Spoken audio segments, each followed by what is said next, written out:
नमस्कार, MNN न्यूजमध्ये तुमचं स्वागत आहे। आज आपण राज्यभर चर्चेत असलेल्या एका महत्त्वाच्या विषयाबद्दल माहिती जाणून घेणार आहोत। अन्न व औषध प्रशासन म्हणजेच FDA भेसळयुक्त दूध आणि बनावट दुग्धजन्य पदार्थांविरोधात कारवाई अधिक तीव्र करत आहेत। या मोहिमेचे नेतृत्व FDA आयुक्त तुकाराम मुंडे करत आहेत। अधिकृत माहितीनुसार राज्यातील विविध भागांमधील तपासण्या आणि छापेमारी सुरू आहे। संशयास्पद दूध आणि दुग्धजन्य पदार्थांचे नमुने तपासणीसाठी पाठवले जात आहेत। नियमांचे उल्लंघन आढळल्यास संबंधितांवर कायदेशीर कारवाई केली जात आहे। या कारवाईचा उद्देश कोणत्याही व्यक्तीला लक्ष्य करणे नसून नागरिकांना सुरक्षित आणि दर्जेदार अन्न मिळावे हा आहे। त्यामुळे प्रशासनाकडून अन्न सुरक्षा नियमांची काटेकोर अंमलबजावणी केली जात आहे।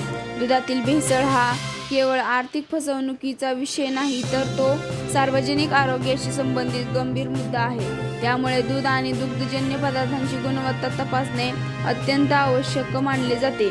FDA कडून नागरिकांनी सतर्क राहण्याचे आवाहन करण्यात आले आहे।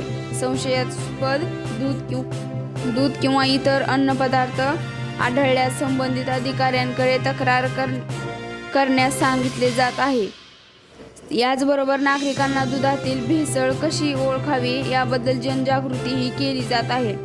दूध नेहमी विश्वासार्ह विक्रेत्याकडून घ्यावे, पॅकेजवरील माहिती तपासावी आणि संशय आल्यास अधिकृत यंत्रणेशी संपर्क साधावा असे आवाहन करण्यात आले आहे। या माहितीमुळे अन्न सुरक्षा नियमांचे पालन अधिक प्रभावी होईल आणि भेसळ करणाऱ्यांना प्रतिबंध बसेल अशी अपेक्षा व्यक्त केली जात आहे।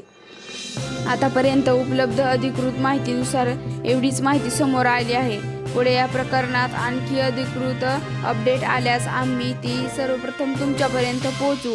व्हिडिओ आवडला असेल तर लाईक करा, शेअर करा आणि अशाच विश्वासार्ह व ताज्या बातम्यांसाठी MNN न्यूज चॅनेलला सबस्क्राईब करा। धन्यवाद।